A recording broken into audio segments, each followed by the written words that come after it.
The house smelled the same as always, pine cleaner, stale coffee. And the faint must of the basement my father never finished waterproofing. I stood in the kitchen doorway with my sneakers still on, watching my mother pour herself a glass of water at the sink. She hadn't turned around yet. She knew we were there. The back of her neck was stiff. The way it got when she was counting seconds before she had to speak. Sit down, she said without turning.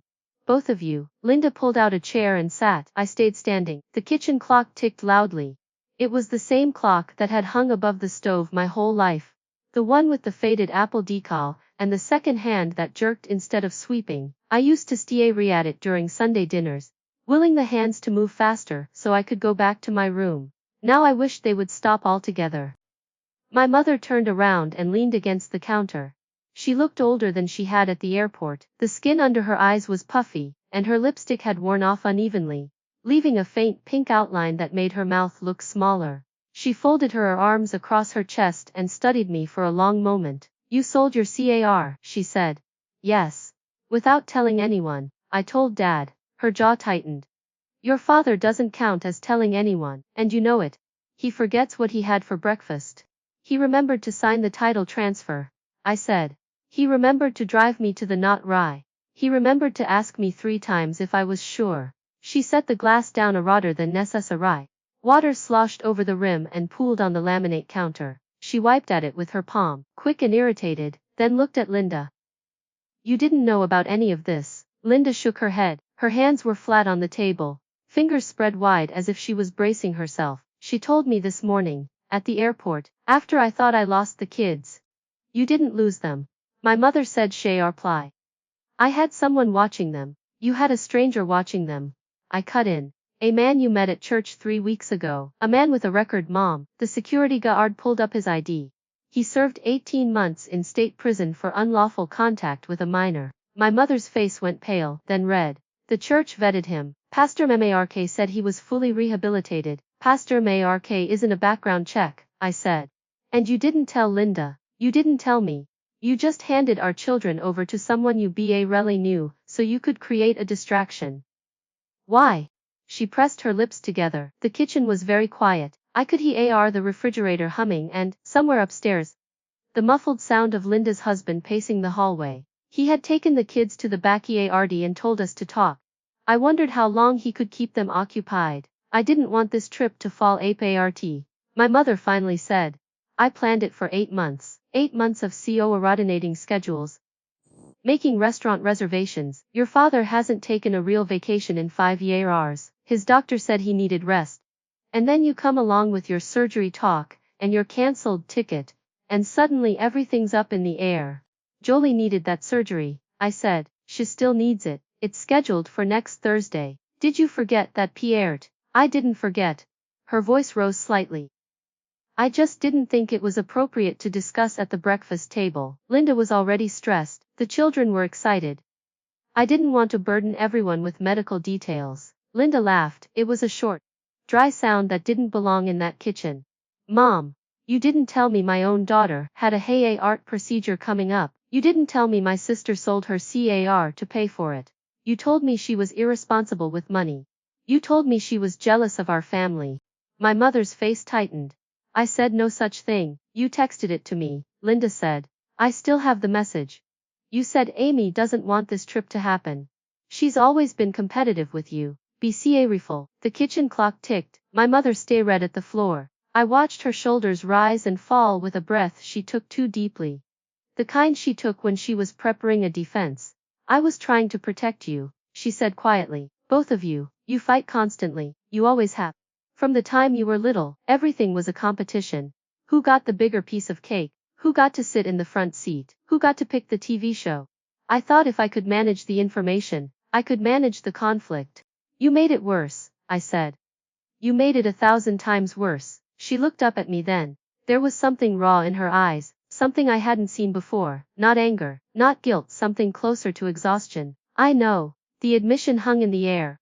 Linda let out a shaky breath and slumped back in her chair. I finally moved from the doorway and sat down across from my mother. The table between us felt miles wide. I could see every crack in the wood grain, every ring left by a coffee cup without a coaster. The man at the airport, I said. Did you know about his record before you asked him to watch the children? She shook her head slowly. Pastor Mayarke said he was a volunteer. Said he worked with the youth group. I didn't think to ask for a criminal background check. Who does that? Who asks a church volunteer for that kind of paper? Anybody who's responsible for children. Linda said. Her voice had gone flat, the way it did when she was holding back TARs. Anybody who's a mother. My mother flinched. It was a small movement, barely visible, but I saw it. I had seen that flinch 100 times over the years. It always came right before she changed the subject, or walked out of the room. This time she stayed. Your father called me from Orlando, she said.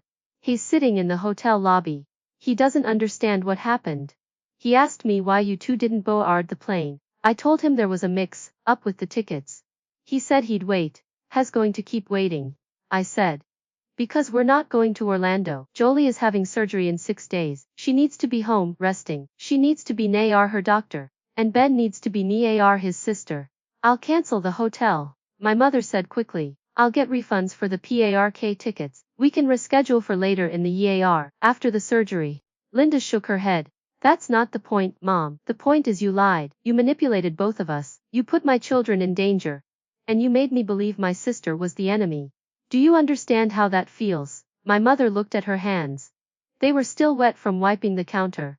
She clasped them together and let them rest on her lap. For a long moment, she didn't speak. When she finally did, her voice was softer than I had ever heard it. When you were little, she said, I used to think the hardest part of being a mother was keeping you safe, feeding you, clothing you, making sure you didn't run into the street. And then you grew up, and I realized the hardest part was watching you make choices I didn't agree with, watching you struggle, watching you hurt each other, and not being able to fix it. But you tried, I said. You tried to fix it by controlling what we knew. She nodded slowly. I thought if I could keep the peace, everything else would follow. I thought if you two didn't argue, you'd eventually get along. I thought if I smoothed over the rough edges, the relationship would heal itself. I was wrong. Linda reached across the table and took my mother's hand. It was the first time I had seen them touch in months. We're not children anymore, she said.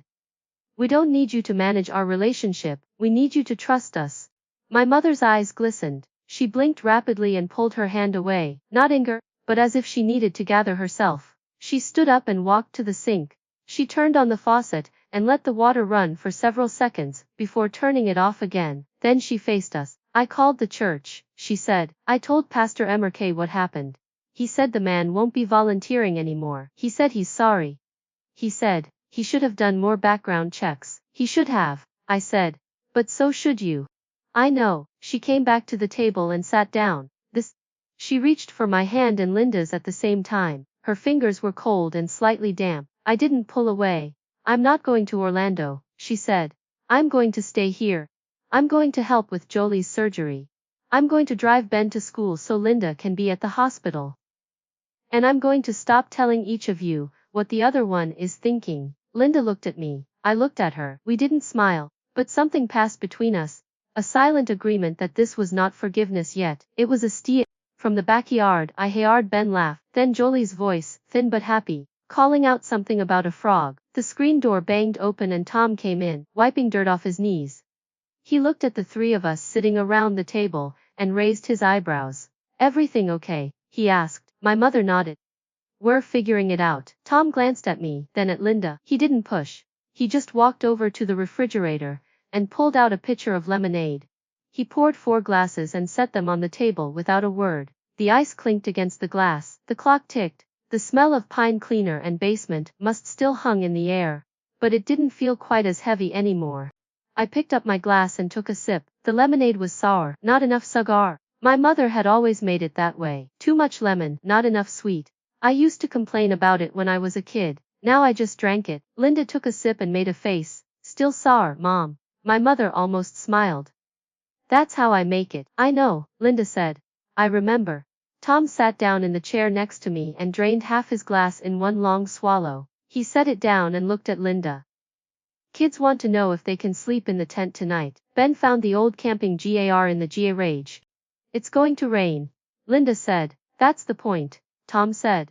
They want to hear it on the roof. Linda looked at my mother. My mother looked at me. I shrugged. I'll help set it up, I said. I've got the good tent stakes in my trunk. We all stood up together. My mother walked to the back door and pushed it open. The sunlight flooded into the kitchen. Ram! I saw the kids run across the lawn toward us. Ben waving a stick over his head and Jolie trailing behind him with a dandelion in her hair. My mother stepped outside and called their names. They ran to her and wrapped their arms around her waist.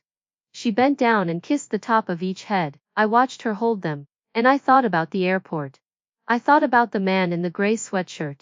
I thought about my canceled ticket and the ugly text Linda had read out loud. All of it was still there, a knot that needed untangling, but for this one moment, in this one skew of sunlight, we were standing together. I walked out onto the grass and took the dandelion out of Jolie's hair. She looked up at me and grinned, missing a tooth on the bottom. Aunt Amy, can you sleep in the tent too? I'll think about it. That means yes, she told Ben. That's what she always says when she means yes. Rita laughed, the kind that came from her chest. She was still standing on the porch, our arms crossed, watching all of us. Tom came up behind her and put his hand on her shoulder. She leaned back into him slightly. I looked at my mother, who was still holding the children, her face half in sunlight and half in shadow. She caught my eye and nodded once. I nodded back. We didn't say anything else. Ben ran off toward the garage, shouting about the tent poles. Jolie chased after him, her dandelion now tucked behind her AR. I followed them, my feet sinking into the damp grass, and I let myself believe, just for a little while, that we might be okay. The tent went up in the backyard just as the first clouds rolled in from the west. I held the center pole while Tom hammered the stakes into the damp ground, and the kids ran circles around us, dragging sleeping bags and pillows from the garage. My mother stood on the patio with a plate of sandwiches, watching the sky the way she watched everything, with that narrow-eyed calculation that always made me feel like I was being graded. By the time the tent was fully pitched, the clouds had thickened into a solid gray blanket. Ben crawled inside with a flashlight and a comic book. Jolie followed him, clutching a stuffed rabbit with one missing ear. I knelt at the tent opening and tucked the rainfly over the top, securing the corners with extra pegs. Tom said, wiping his hands on his jeans. Good night for it. My mother brought the sandwiches out on a tray and set them on the picnic table. She had cut the crusts off, the way she always did for the kids. I remembered her doing the same for Linda and me when we were small. Standing over the kitchen counter with a serrated knife, trimming each piece into a perfect skewer. Linda came down the back steps with a pitcher of lemonade. She set it next to the sandwiches and looked at the tent. They'll be asleep in an hour, she said. Tuckered out from all that running, we ate dinner outside, the 5 of us adults around the picnic table while the kids pretended to camp. My father called from Orlando and Linda put him on speaker. His voice crackled through the tiny speaker, thin and distant. The hotel has a pool, he said. I'm the only one in it. They keep asking me if I want a towel. Stay put, Dad, Linda said. We'll figure out the rest tomorrow. I already talked to the airline, he said. They'll let me change my return flight. I told them it was a family emergency. My mother stopped chewing. She set down her sandwich and read at the phone. What kind of emergency did you tell them? Medical, my father said. I said my granddaughter was having surgery. The woman at the desk was very nice.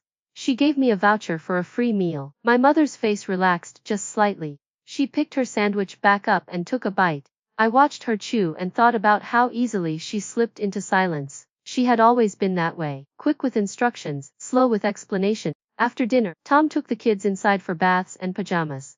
I stayed at the picnic table with Linda and my mother. The 3 of us sitting in the growing dusk, while the first raindrops began to hit the tent roof. Linda pulled her jacket tighter and turned to our mother. Jolie's pre-op appointment is tomorrow morning, she said. 9 o'clock. They're going to run blood work and an EKG. I told Dr. Morrison we'd be there. I'll drive, my mother said. You can sit in the back with her. Linda blinked. She hadn't expected that. Neither had I. My mother had never volunteered to take a child to the doctor. She had always been the one waiting at home, the one making phone calls and organizing paperwork. But never the one sitting in the waiting room with a nervous kid. I'll go too, I said. I can help keep Ben entertained while you're in the appointment. My mother nodded. She didn't look at me, but her hand moved across the table and rested briefly on top of mine. It was a quick touch, really a second, but I felt it. The rain started falling a rotter, drumming against the tent and the picnic table and the grass. We gathered the dishes and ca-ried them inside. The kitchen was warm and bright. Tom had ca-rotted a load of laundry and the dryer was humming in the mudroom. Ben ran past me in his pajamas, chasing a rubber ball that bounced off the refrigerator and rolled under the table. Jolie Appier read at the top of the stairs in a pink nightgown that was too big for her, one of Linda's old ones I realized, with the lace collar and the tiny rosebuds. She said, "Can you read me a story?" Linda looked at me and raised her eyebrows. "Go ahead," she said. "I'll clean up." I took Jolie's hand and walked her up to the bedroom she read with Ben. The room was small, with twin beds and a wooden bookshelf crammed with picture books and plastic dinosaurs. Jolie climbed into her bed and pulled the covers up to her chin. I sat on the edge of the mattress and picked up the book she handed me, a worn copy of a story about a bunny who lost his way home. I read, the way my mother used to read to us. Jolie's eyes grew heavy and her grip on the stuffed rabbit loosened. By the time I reached the last page, she was asleep, her mouth open just slightly, her breathing soft and even. I turned off the lamp and stood in the doorway for a moment, watching her. The rain was a steady sound now, a constant hush against the roof. I walked back downstairs and found Linda alone in the living room, sitting on the couch with her phone in her hands. "She's asleep," I said. Linda nodded, but she wasn't looking at me. Her face was pale and her thumb was frozen over the screen. I sat down next to her and she turned the phone toward me. It was a text from my mother, sent 10 minutes prior. "Jolie's surgery isn't covered by your insurance." I looked at the policy. "The hospital called me today. You need to pay the full amount up front, or they won't admit her." Linda's voice was barely a whisper. She got this call and didn't tell me until now. Until I was sitting in this room with her. My chest tightened. The $5,800 I had paid was only half of the total. I knew that. Morrison had told us the complete estimate, $2,000, and I had scraped together every penny I could to cover the deposit. I had hoped the insurance would pick up the rest. I had been wrong. "Did she say anything to you about it, Earlier?" Linda asked. I shook my head. "Not a word." Linda stood up and walked to the window. The rain was streaming down the glass, distorting the backyard into a blur of dark shapes and wet light. "She knew," Linda said slowly. "She knew the insurance wouldn't cover it. And she still planned the trip. She still bought the tickets. She still spent money on hotels and parks and restaurants, when she knew that money could have gone to Jolie's surgery." I didn't know what to say. I thought about my mother at the sink that morning, pouring water into a glass, her back straight and her voice steady. I thought about the $5,800 I had transferred from my own account, the money I had saved for 2 years, the car I had sold without telling anyone. I thought about how easily my mother had let me make that sacrifice, how she hadn't stopped me, how she had never once mentioned that it wouldn't be enough. Linda turned away from the window. Her eyes were dry but her jaw was tight. "She told me I shouldn't worry about the money," she said. "She said she had it taken care of. She said the trip was a gift to the family, a way for us to relax before the surgery. She said I should trust her." The dryer hummed in the mudroom, the rain kept falling. I heard footsteps on the stairs and Tom came down, his hair damp from the shower. He looked at Linda's face and stopped. "What happened?" Linda handed him her phone. He read the text and his expression shifted from confusion to something darker. He didn't speak. He just put his arm around Linda's shoulders and pulled her close. I stood up and walked into the kitchen. My mother was sitting at the table, a cup of tea in front of her, untouched. She looked up when I entered. Her face was composed, controlled, but her hands were shaking. Not a lot, just enough for me to notice. "You knew," I said. She didn't pretend to misunderstand. "I found out yesterday. The hospital billing office called me, because I'm listed as the second contact. They said Linda's policy had a pre-existing condition exclusion for congenital heart issues. Jolie's diagnosis falls under that exclusion. And you didn't tell Linda." "I was going to," my mother said. "I was going to tell her after the trip. I thought if she could have 1 week of peace, 1 week of happiness before everything fell apart, it would be worth it." My voice rose. "She's going to find out anyway, Mom. She's going to walk into that hospital tomorrow, and they're going to tell her she owes $10,000, and she has to pay it before they'll do the procedure." "How is that peace?" My mother's hands stopped shaking. She folded them around the teacup and looked up at me. "I was going to pay it," she said quietly.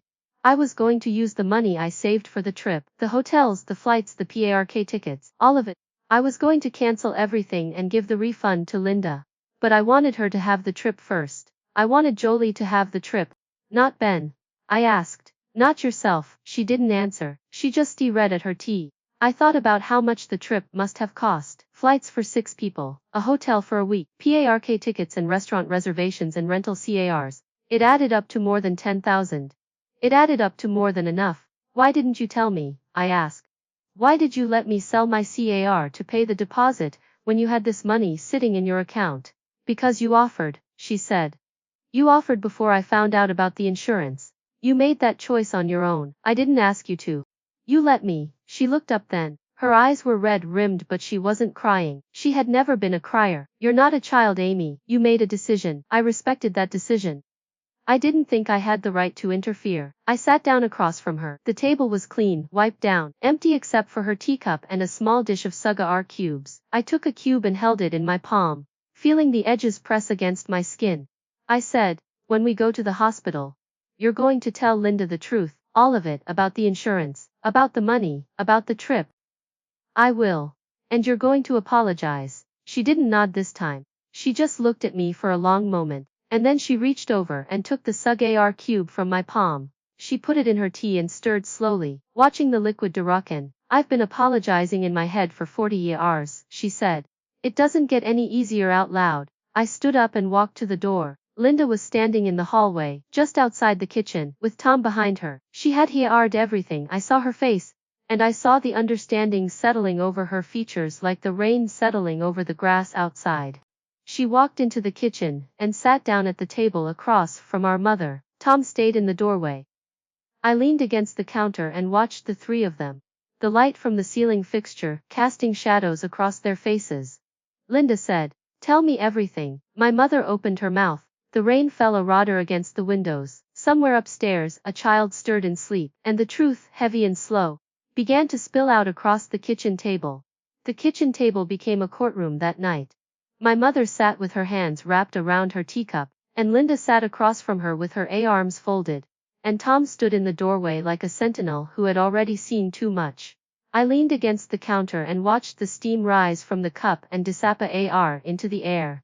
My mother rotted with the hospital. She had received the call on a Tuesday, 3 days before the trip was scheduled to leave. The billing specialist had been polite but firm. Linda's insurance had denied the claim because Jolie's condition was documented in her medical records from birth, and the policy had a clause excluding pre-existing congenital issues.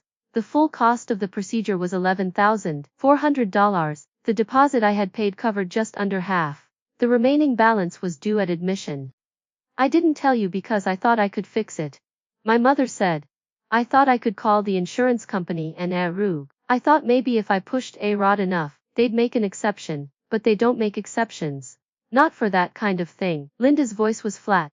You said you had it taken off. I did have it taken off. I had the money, the trip money. My mother paused and looked down at her cup. I booked everything with a travel agent who offered full refunds up to 72 hours before departure. I checked the cancellation policy before I made any reservations. I knew if I had to cancel, I'd get every cent back. So you planned this, I said, from the beginning.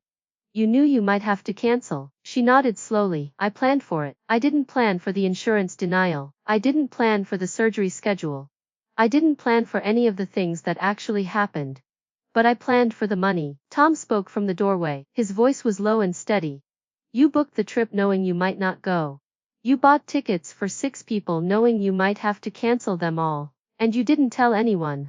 My mother looked at him. There was no defensiveness in her face, only a tired acceptance. I thought if I could hold everything together, if I could keep everyone calm and happy, the money would work itself out. I thought I could give the kids one good week before all the hospital visits rotted. I thought that was worth something. It was worth a lot, Linda said. But it wasn't worth the lies. The rain had picked up again, hammering against the windows. I walked to the sink and looked out at the backyard. The tent was still standing, a dark shape in the wet grass, the rain flapping slightly in the wind. I thought about Ben and Jolie sleeping in their beds upstairs, unaware of the conversation happening below them. I thought about how many conversations had happened in this kitchen over the years. How many words had been spoken and swallowed and buried. My mother pushed her cup aside. She folded her hands on the table and looked directly at Linda. I'm not going to make excuses. I did what I did because I was afraid. I was afraid you'd be angry. I was afraid you'd blame me. I was afraid that if I told you the truth, you'd pull away from me even more than you already have. Linda's arms loosened slightly. Pull away, Mom. I've been trying to get closer to you for years. Every time I call, you're busy. Every time I visit, you're distracted. You don't tell me anything. You don't ask me anything. You just manage everything from a distance, like we're a project you're running. My mother flinched. It was a small movement, almost imperceptible, but I caught it. She had always been the manager, the organizer, the one who kept the calendar and the checkbook and the list of things that needed to be done. I had never thought of it as distance. I had thought of it as competence. I was trying to protect you, she said quietly. Both of you. I thought if I carried the heavy things, you wouldn't have to. I thought that was what mothers did. Mothering isn't the same as handling, I said. You handled us, you didn't mother us. The room went very quiet. The clock ticked, the rain drummed. Tom shifted his weight in the doorway. Linda looked at me with something like surprise. Like she hadn't expected me to say it out loud. My mother stayed red at her hands. For a long moment, she didn't speak. When she finally did, her voice was rough. I don't know how to do it differently. I don't know how to be the mother you need. I only know how to be the mother I am. Linda reached across the table and took our mother's hands. Then stop trying to be someone else. Just be yourself, even if that means you're scared, red or angry or confused. Just let us see it. My mother's eyes filled. She blinked rapidly and looked up at the ceiling, the way she always did when she was fighting TARs. It had always been that way. She could handle a crisis, a bill, a broken appliance. She could handle anything except her own feelings. I canceled the trip this afternoon, she said. While you were setting up the tent, I called the travel agent and told her to process the refunds. The money should be back in my account by Monday. Linda nodded slowly. That's enough to cover the rest of the surgery. It's enough to cover everything, the full amount, the deposit you already paid, the balance you still owe, all of it. My mother looked at me. I'm sorry you sold your car. I'm sorry I didn't stop you. I should have told you the money was there. I should have told you it wasn't necessary. I walked to the table and sat down next to Linda. I'm not sorry I sold the car, I said. I'd sell it again. But I'm sorry you made me feel like I had to do it alone. My mother opened her mouth, closed it, opened it again. For once, she didn't have a response ready. She just sat there with her hands wrapped around Linda's. Her face slack with something that looked almost like defeat. Tom walked over and pulled out a chair. He sat down heavily and let out a long breath. So what happens next? The surgery is Thursday. The refund comes Monday. That gives us 3 days to figure out the logistics. Decca. Morrison's office said Jolie needs to be admitted Tuesday evening. Linda said, they want to run pre-surgical tests overnight. The procedure is Raleigh Thursday morning. She'll be in the hospital for at least 3 days after that. I'll take Ben, I said. I'll pick him up from school, feed him dinner, get him to bed. You and Tom can stay at the hospital. My mother looked at me. I'll help. I can see Oak meals, do laundry, run errands, whatever you need. Linda nodded. She didn't smile, but her shoulders relaxed slightly. Okay, she said. Okay. The rain began to ease. The drumming on the roof softened to a patter, then a drizzle, then almost nothing. I looked out the window and saw the tent still standing, the fly dripping with water but intact. The kids were safe, the money was coming, the truth was out. My mother stood up and carried her teacup to the sink. She rinsed it and set it in the drying rack. She turned around and leaned against the counter. The same position she had been in when I walked into the kitchen that morning. It felt like a lifetime ago. I'm going to make mistakes, she said. I'm going to do things wrong. I'm probably going to keep trying to fix things even when you don't want me to. But I'm going to tell you what I'm doing. I'm not going to hide it anymore. Linda stood up and walked over to her. She put her arms around our mother and held her. It was an awkward embrace, stiff and tentative, but it held. I watched them from the table, and I felt something loosen in my chest. Not forgiveness, not trust, just a small release, like a knot that had been pulled too tight for too long finally giving way. My mother pulled back first. She wiped her eyes with the back of her hand and read her throat. I should check on the children, she said. Make sure they're arm enough. They're fine, Linda said. But go ahead, I'll make more tea. My mother walked toward the stairs. She paused at the bottom step and looked back at us. I love you both, she said. I know I don't say it enough, but I do. She climbed the stairs slowly, holding the railing with both hands. I watched her go and thought about all the years she had climbed those same stairs, carrying laundry and groceries and babies. I thought about how tired she looked. I thought about how long it had been since I had really looked at her. Linda filled the kettle and set it on the stove. Tom got up and found 3 mugs in the cabinet. I sat at the table and watched them move around the kitchen. Familiar gestures in a familiar room. The rain had stopped completely now. The only sound was the kettle's starting to hum. Thank you, she said, for telling me the truth, for selling the car, for staying. I shrugged. Where else would I go? She smiled. It was a small smile, but it was real. I don't know, she said, but you're here. That's what matters. The kettle whistled. Linda poured the water and brought the mugs to the table. We sat together in the quiet kitchen, the 3 of us, and we drank our tea. It was warm, it was bitter. It was exactly what we needed. The hospital waiting room smelled like antiseptic and stale coffee. I sat in a plastic chair with my back against the wall, and watched Ben build a tower out of blocks on the low table in front of us. He was very serious about it, placing each block with the careful precision of a child who needed order in a world that had suddenly become unpredictable. My mother sat 2 chairs down, her purse on her lap, her fingers tracing the edge of the strap. She had been quiet since we left the house. Linda was in the examination room with Jolie, and Tom had gone to find a vending machine that worked. The clock on the wall said 9:15. They had been in there for an hour. I picked up a magazine from the stack beside me. It was 2 years old. I flipped through it without reading. Ben's block tower reached the height of his elbow. He looked at it, nodded to himself, and started on a second tower. Ben, I said, do you want a snack? He shook his head without looking up. I'm waiting for Jolie. My mother shifted in her seat. She was watching Ben too, her eyes tracking his hands as he stacked the blocks. Has worried about her, she said quietly. He doesn't say it, but he is. I nodded. We had told him that his sister was going to the doctor for a checkup. We had not told him about the surgery, about the hospital stay, about the weeks of recovery that would follow. We had decided to wait until after the tests came back. We had decided to protect him from the weight of the truth, until we knew exactly what that truth would look like. Tom came back with a bag of pretzels and 2 bottles of water. He handed one to my mother and one to me, and he crouched down next to Ben. How's the tower? Ben said. It's a castle. For Jolie, she likes castles. My mother put her hand over her mouth. I saw her shoulders shake once, just once, and then she steadied herself. She had been doing that all week, catching herself before she fell apart. I had started to notice the small tells. The way her jaw tightened and her breath hitched when she thought no one was looking. The door to the examination room opened. Linda stepped out, her face pale but composed. She walked over to us and sat down heavily in the empty chair next to my mother. She didn't speak for a moment. She just stared at the floor. The EKG looked good, she said finally. Her heart is strong.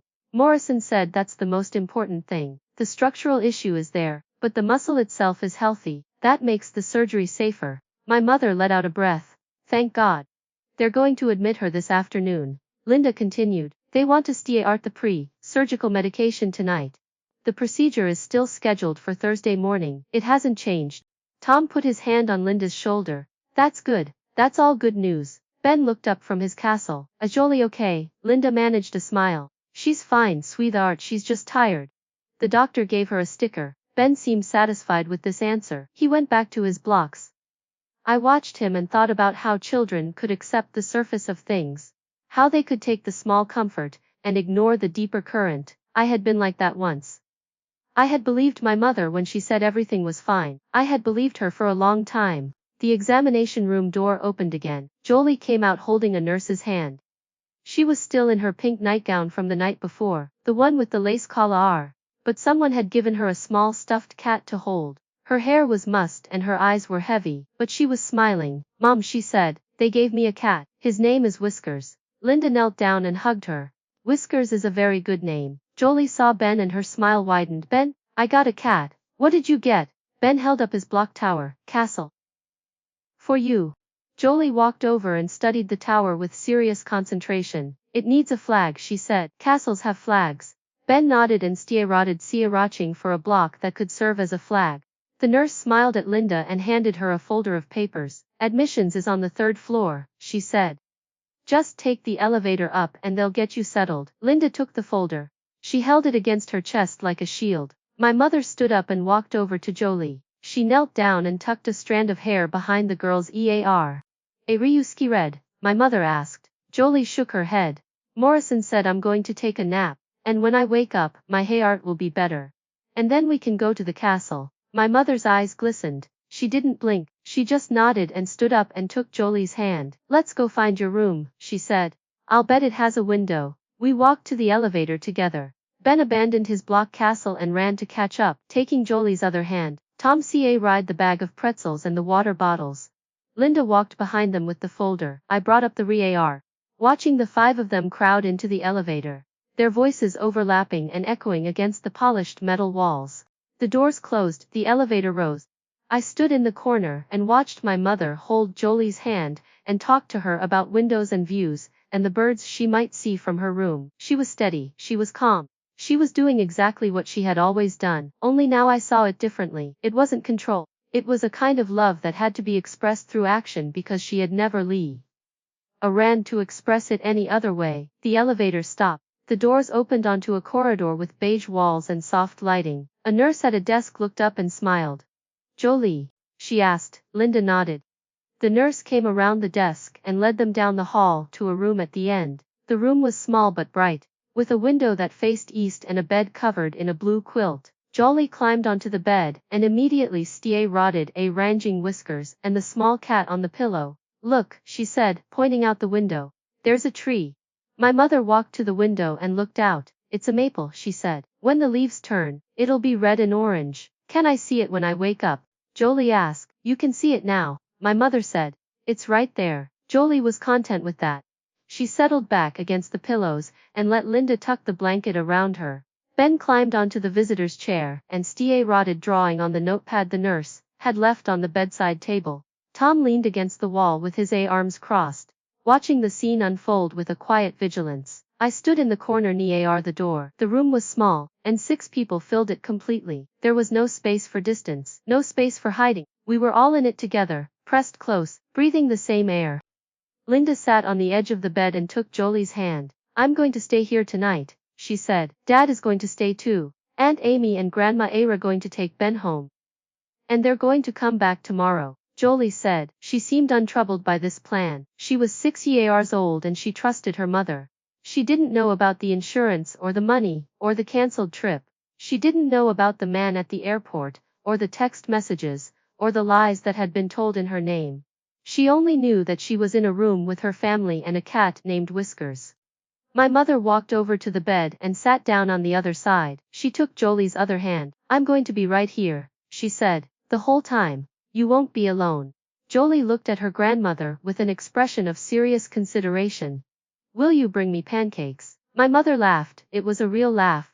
Rolled out of her, surprising all of us. I'll bring you pancakes, she said, as many as you want. The afternoon passed in a slow blur. Nurses came and went. A doctor stopped by to review the schedule. The pre-surgical medications arrived in tiny paper cups. Jolie took them without complaint, washing them down with apple juice from a straw. Ben drew pictures and taped them to the wall. Linda never left the bed. She stayed perched on the edge, holding Jolie's hand, her thumb tracing small circles on her daughter's wrist. When evening came, I took Ben home. My mother came with us. We drove in silence through the dark streets, streetlights casting orange pools across the pavement. Ben fell asleep in the back seat before we had gone 3 blocks. My mother sat beside me in the passenger seat. She was looking out the window at the passing houses, the lighted windows, the people going about their ordinary evenings. I used to take you and Linda to the hospital when you were little, she said. Just for chuck. You'd always ask for stickers. I remember, I said. The nurses always gave you 2, one for you, one for your sister. She paused. I thought I was doing the right thing, making sure everything was equal, making sure no one felt left out. It's not about equal, I said. It's about honest, she nodded. I'm learning. We pulled into the driveway. The tent was still up in the backyard, and empty. I carried Ben inside and tucked him into bed. My mother stood in the hallway, watching, her hand resting on the doorframe. I came out and closed the door softly behind me. You should sleep, I said. Tomorrow is going to be a long day. She nodded, but she didn't move. She was looking at the door, at the nameplate that said Ben's name in peel and stick letters, the ones that kept curling at the edges. I'm going to stay up a little longer, she said. I want to call your father. I walked down the hall to the guest room. I lay on the bed and stared at the ceiling. The house was quiet except for the hum of the refrigerator and the occasional creak of settling wood. I could hear my mother's voice in the kitchen, low and telling my father about Jolie's room and the tree outside her window. I thought about Jolie in her hospital bed, her small hand gripping her mother's. I thought about Ben sleeping in his room, dreaming of castles and flags. I thought about Linda, holding on and not letting go. I didn't sleep much that night, but I wasn't alone. Thursday morning arrived gray and damp. I woke before the alarm and lay in the guest bed listening to the house settle around me. My mother was already in the kitchen. I could hear the clink of a spoon against a mug, the soft shuffle of her slippers on the tile floor. She had been up for hours. I dressed quickly and went downstairs. She was standing at the counter with a cup of coffee, staring out the window at the backyard. The tent was still there, sagging slightly from the rain. She turned when I walked in and pushed a second mug toward me. Linda called, she said. They're taking Jolie into surgery at 7. She said not to rush. I poured coffee and added milk. The clock on the stove said 6:15. We should go anyway. She nodded. She was wearing a pressed blouse and her good earrings, the small gold hoops she saved for special occasions. Her hair was brushed and pinned back. She looked like she was going to church, not a hospital. We left Ben with the neighbor and drove through the empty streets. The hospital parking garage was nearly full. We found a spot on the 4th level and walked down the concrete ramp together, our footsteps echoing against the walls. My mother walked slowly, her hand gripping the rail, but she didn't stop. The surgical waiting room was different from the pediatric floor. It was quieter, more sterile, with rows of chairs facing a television that was tuned to a morning news program. Linda and Tom were already there. Linda sat hunched forward with her elbows on her knees. Tom had his arm around her shoulders. They looked up when we walked in. She's in the preparatory, Linda said. They gave her something to make her sleepy. She was smiling when they wheeled her away. She said to tell Grandma about the pancakes. My mother sat down next to Linda. She didn't say anything. She just put her hand on Linda's back and held it there. I sat across from them and watched the television without seeing it. The news anchor was talking about weather patterns. I didn't see a ray about weather patterns. The hours crawled. Nurses came and went with updates that told us nothing. The surgery was proceeding. The surgery was on schedule. The surgeon would come out when it was finished. I got up twice to walk the corridor. My mother stayed in her seat, her hand never leaving Linda's back. At 11:15, Morrison appeared in the doorway of the waiting room. He was still in his surgical scrubs, his cap pulled off and held in one hand. He was smiling. That was the first thing I noticed. Everything went well, he said. Better than well. The repair was clean. The heart is beating beautifully. She's in recovery now. She'll be waking up in about an hour. Linda stood up and threw her arms around him. He patted her shoulder gently, patiently, as if he had been hugged by grateful mothers 1,000 times before. Tom shook his hand and thanked him. My mother stayed in her seat. She was crying. Silent tears that streaked down her cheeks and dripped onto her blouse. Can we see her? Linda asked. So Dr. Morrison said. The recovery nurses will come get you when she's ready. She's going to be groggy and uncomfortable, but she's going to be fine. She's a strong little girl. He left. Linda sat back down and put her head in her hands. Her shoulders shook once, and then she pulled herself together. She was always pulling herself together. It was something we read. That ability to collect the pieces and hold them still. My mother reached over and took Linda's hand. You did it, she said. You got her through. I didn't do anything, Linda said. I just sat there. You held her hand, my mother said. You were there. That's everything. Tom went to find coffee. Linda and my mother sat side by side, their hands clasped together. I watched them, and thought about all the hospital rooms we had been in over the years. My grandfather's stroke, my father's gallbladder surgery. The long night when Linda had her appendix out, and I sat in this very waiting room with my mother, both of us pretending not to be afraid. We had been here before, we would be here again. That was the nature of family. The endless cycle of holding on and letting go. The recovery nurse came at noon. We walked down a long corridor to a room with glass walls and machines that beeped softly. Jolie was in a bed, propped up on pillows, her face pale but her eyes open. She had a small tube in her arm and a patch over the incision on her chest. Whiskers the cat was tucked under her arm. Mom, she said. Her voice was thin and scratchy. Linda leaned over the bed and kissed her forehead. How do you feel? Sleepy, Jolie said. And hungry. They said I can have Jell-O. My mother walked around to the other side of the bed. She looked at Jolie for a long moment, her face unreadable. Then she bent down and very gently touched the girl's cheek. You were so brave, she said. The bravest girl I've ever known. Jolie smiled. It was a tired smile, but it was real. Grandma, she said. Did you bring the pancakes? My mother laughed. The sound filled the room, surprising everyone. I didn't bring them, she said. But I know where to get them. As soon as you feel better, I'll take you to the diner, the one with the big glass case full of muffins. Jolie nodded. Her eyes were already drooping. Linda pulled the blanket up and tucked it around her. Tom stood in the doorway, his eyes red. I stood at the foot of the bed and watched my niece sleep. We stayed in the room for the rest of the afternoon. Nurses came and went. Doctors checked monitors. Linda never left the chair beside the bed. My mother paced occasionally, but she always came back to the same spot, her hand resting on the bed rail. At 6. My mother announced that she was going to the cafeteria. She asked if anyone wanted anything. Linda shook her head. Tom asked for a sandwich. I said I would go with her. The cafeteria was nearly empty. We walked through the line and I selected a tuna sandwich and a bag of chips. My mother got a cup of soup and a roll. We sat at a table by the window and ate in silence. Your father is flying home tomorrow, she said finally. He found a flight out of Orlando. I told him he could stay. But he said he wanted to be here. As a good man, I said. He is. She stirred her soup and watched the steam rise. He doesn't know everything, about the trip or the money or the airport.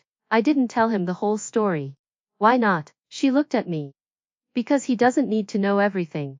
He needs to know his granddaughter is safe. He needs to know his family is together. The details aren't for him. They're for us. I thought about that. I thought about all the details my mother had kept from us. All the things she thought were too heavy to share.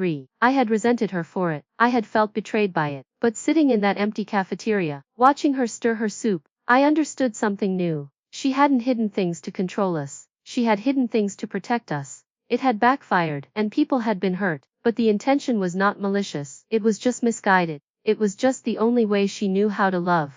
Are you going to tell him? I asked. She said, not today. Today is about Jolie.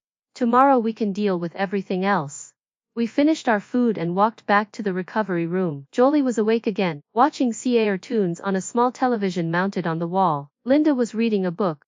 Tom was dozing in the chair next to the window. My mother sat down in the empty chair and immediately started folding the hospital blanket into a neater square. The machines beeped softly. Jolie's small hand rested on the blanket, her fingers curled around whiskers.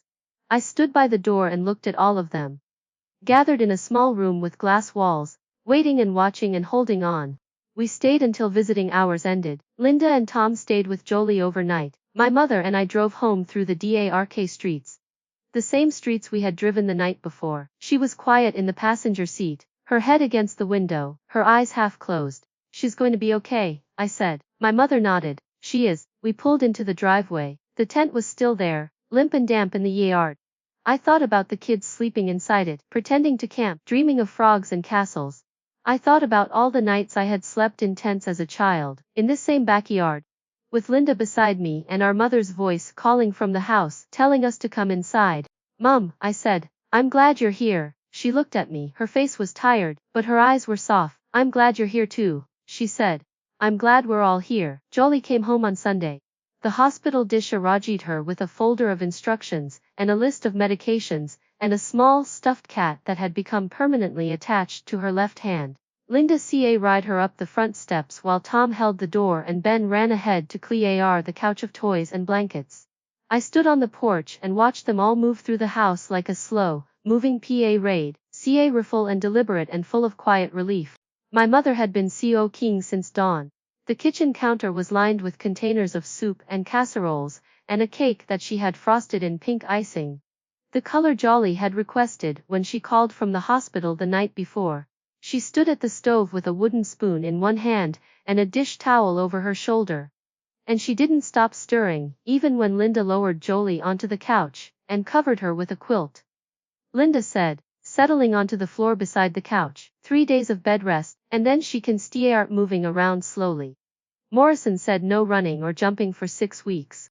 Ben climbed onto the couch next to his sister. He had drawn a picture for her, a castle with a flag and a moat and a small figure that he said was her. She looked at it and smiled, her first real smile since she had woken up in recovery.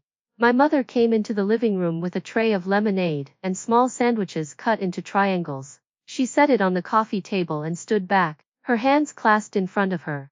Eat, she said. You need to keep your strength up. Linda took a sandwich, Tom took two. I took one and bit into it and tasted the familiar sharpness of my mother's mustard.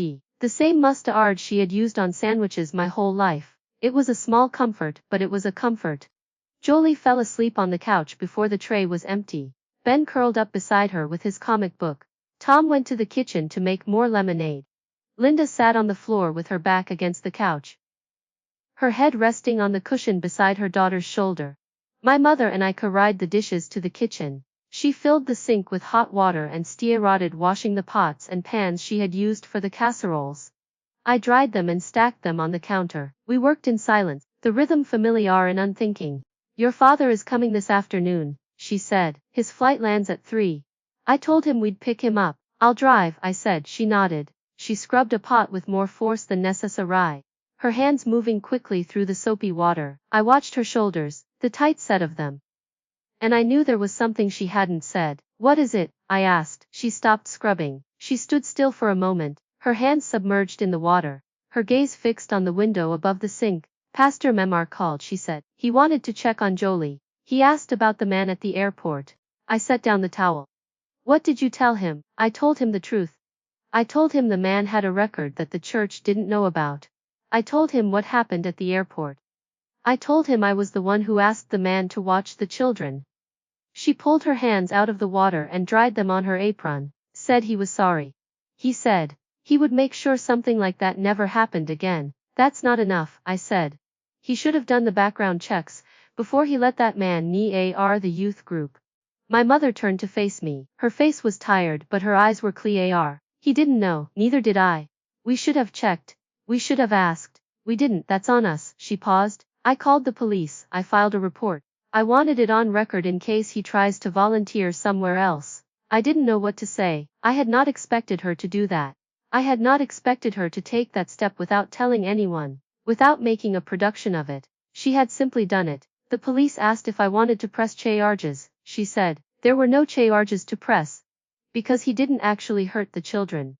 But I wanted them to have his name. I wanted them to know what he had done. She folded the dish towel and laid it over the edge of the sink. I should have done that the day it happened. I should have made sure there was a record. I was too busy trying to fix everything else. I walked over to her and put my hand on her arm. She looked at my hand, then at my face, and for a moment she looked like she might cry. But she didn't. She just nodded once and turned back to the dishes. The doorbell rang at 3:15. I opened the front door, and my father stood on the porch with a duffel bag over his shoulder and a gift bag in his hand. He looked tired, rumpled from the flight, but he was smiling. He set down the duffel and pulled me into a hug that smelled like airplane air and the Old Spice he had worn for as long as I could remember. She's okay, he asked. She's okay, I said. She's sleeping on the couch. He walked inside and stood in the doorway of the living room, looking at Jolie asleep under the quilt. Ben was still beside her, his comic book open on his lap. Tom was in the armchair dozing. Linda was on the floor, her head resting on the couch cushion. My father didn't say anything.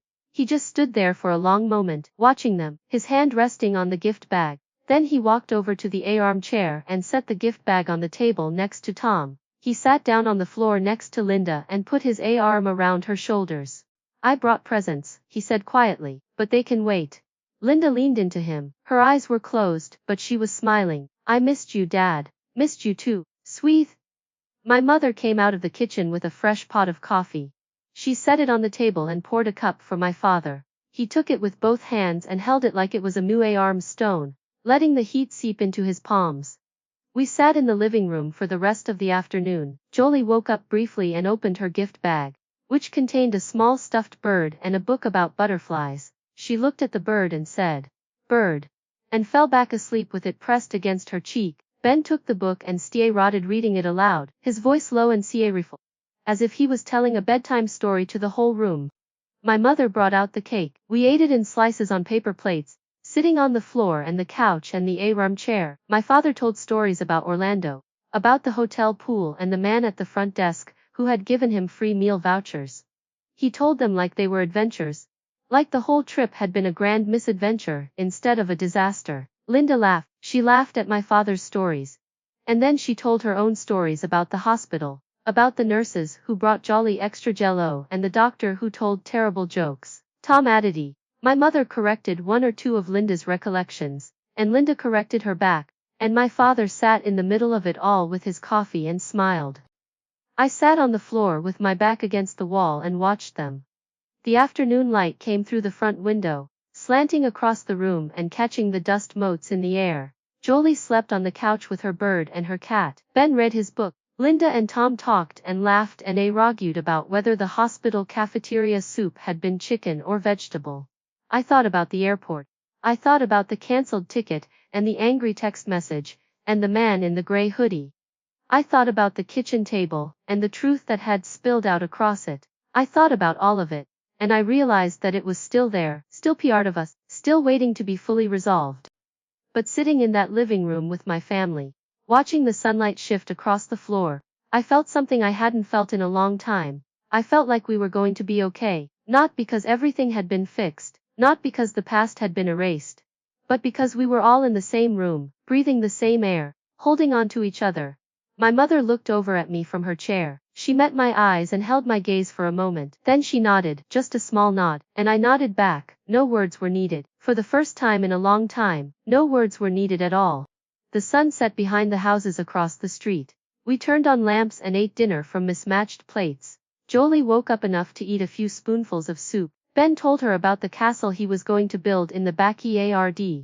My father talked about his plan to buy a grill. After dinner, I stood in the kitchen and washed the dishes. My mother came in and started drying. We worked together without speaking, passing plates and glasses and utensils back and forth in a rhythm that felt older than memory. The window above the sink reflected our faces, side by side, the same line of the jaw, the same set of the eyes. I said quietly, "For today, for everything." She didn't turn around. She just kept drying the cup in her hands. "Thank you too," she said, "for staying, for not leaving." I dried the last plate and put it away. The kitchen was clean, the house was quiet, the family was sleeping, or pretending to sleep, in the rooms around us.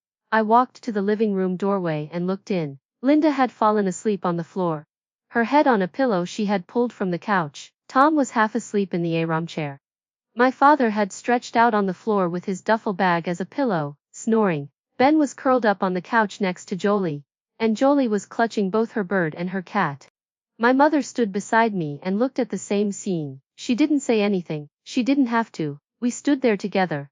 Two women at the doorway of a living room full of sleeping family. The night was quiet, the house was warm, and for the first time in weeks, I felt like I could breathe. The Monday after Jolie came home, I woke to the sound of my mother vacuuming the living room at 7 in the morning. She had been up since 5. According to the note she left on the kitchen counter, and she had already made a grocery list and called the hospital to confirm Jolie's follow-up appointment. I poured coffee and sat at the kitchen table, watching her move through the house with the same determined energy she had always had. The energy that used to exhaust me and now just made me tired in a different way. My father came down an hour later, still in his pajamas, rubbing his eyes. He poured himself a cup of coffee and sat across from me. We didn't talk much, we had never needed to. He read the newspaper on his phone and I read out the window at the backyard, where the tent was finally being taken down. Tom had done it yesterday, collapsing the poles and folding the canvas into a neat bundle that now leaned against the rage. Linda came in seeing Jolie. The girl's face was still pale, but her eyes were bright, and she was clutching Whiskers with one hand, and her new bird with the other. Linda settled her on the couch and propped pillows around her. Ben brought her a stack of picture books and a glass of apple juice. My mother turned off the vacuum and walked over to the couch. She knelt down and looked at Jolie closely, the way she had looked at me and Linda when we were sick, checking our faces for signs of fever or pain. "How do you feel?" she asked. Jolie said, "Can I watch cartoons?"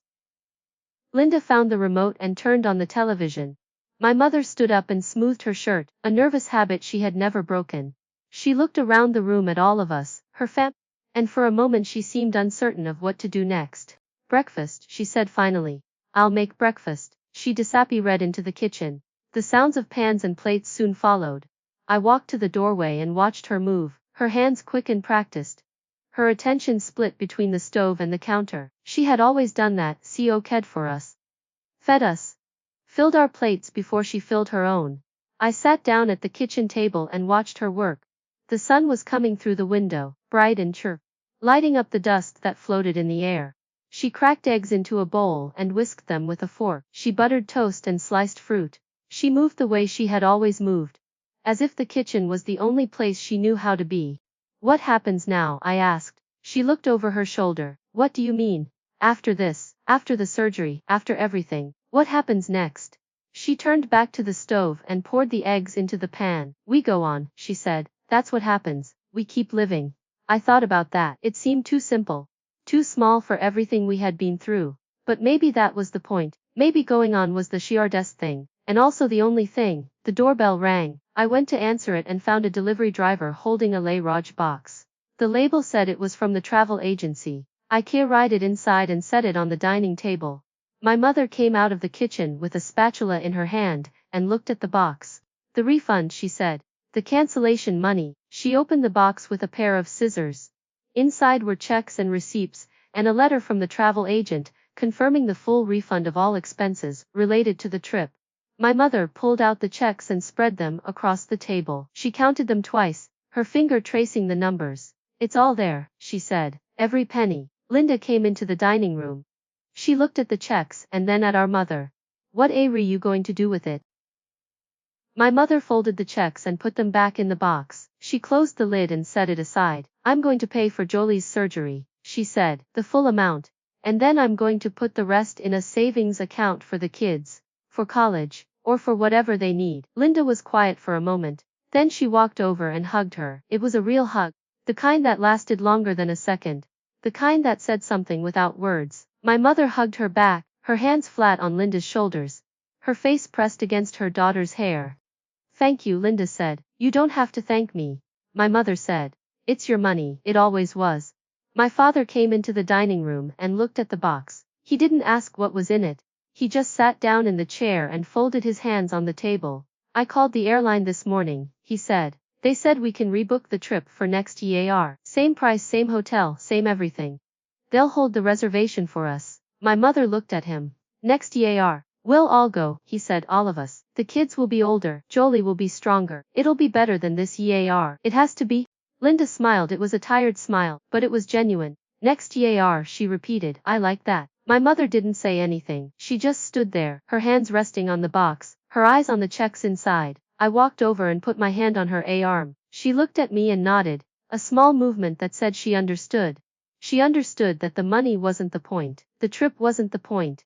The point was what came after. The rest of the morning passed in a slow blur. My mother finished making breakfast and we ate together at the dining table, the box of refunds pushed to the side. Jolie had scrambled eggs and toast and a small glass of juice. Ben had pancakes and bacon. My father told his Orlando stories again. And this time we all laughed at them, even my mother. After breakfast I went outside. The yard was still damp from the rain, but the sun was warm and the grass was drying. I walked to the spot where the tent had been and stood there, looking at the flattened grass, and the small indentations where the stakes had been driven. Linda came out and stood beside me. It looks different without the tent. It does, I said. Ben asked if we could put it up again next summer. I told him we could. I nodded. The yard looked bigger without the tent. It looked emptier, but also more open. I could see all the way to the fence at the back, where the rose bushes were blooming, their petals pink and white and wet with morning dew. My mother came out with a cup of coffee. She stood on the patio and watched us, her hands wrapped around the mug. My father came out behind her and put his arm around her shoulders. They stood together, looking at the yard, looking at Linda and me, looking at the kids through the window. Linda turned to me. What are you going to do now? She asked. I thought about it. I had no job to go back to. I had sold my car and used the money for a deposit on a surgery that had been paid for by someone else. I had a small savings account and a room in the house I had grown up in. I had my sister and my parents and my niece and nephew. And I had a family that was still learning how to talk to each other. I don't know, I said. I guess I'll figure it out. Linda put her hand on my shoulder. You can stay here as long as you need. I mean it. I looked at her. I looked at my mother on the patio, and my father beside her, and the kids through the window. The sun was warm, the grass was soft under my feet. I didn't have a plan. I didn't have a direction, but I had this. Okay, I said, I'll figure it out. My mother walked across the yard toward us. She stopped a few feet away and looked at me, her face serious. I have something for you, she said. She pulled a small envelope from her pocket and held it out. I took it and opened it. Inside was a check, made out to me, for the exact amount I had paid for Jolie's deposit. The money I had gotten from selling my car. I can't take this, I said. Yes, you can, my mother said. It's your money. It always was. The refund from the trip covered the surgery and then some. I have enough to put aside for the kids. This is for you. You need a car. I looked at the check. It was a lot of money. It was more money than I had seen in a long time. I looked at my mother and saw her standing there, her hands in her pockets, her face calm. Thank you, I said. She nodded. You're welcome. Linda smiled at me. My father walked over and put his hand on my shoulder. The sun was bright and the sky was clear. Jolie was at the window, waving at us with her stuffed bird. Ben was beside her, making faces. I folded the check and put it in my pocket. I didn't know what I was going to do with it yet, but I knew I would figure it out. I knew I wasn't alone. I knew that whatever came next, this family, this messy, complicated, flawed family, would be there. The sun rose higher, the rose bushes bloomed, the kids pressed their faces to the glass, and we stood together in the yard, the four of us, looking ahead.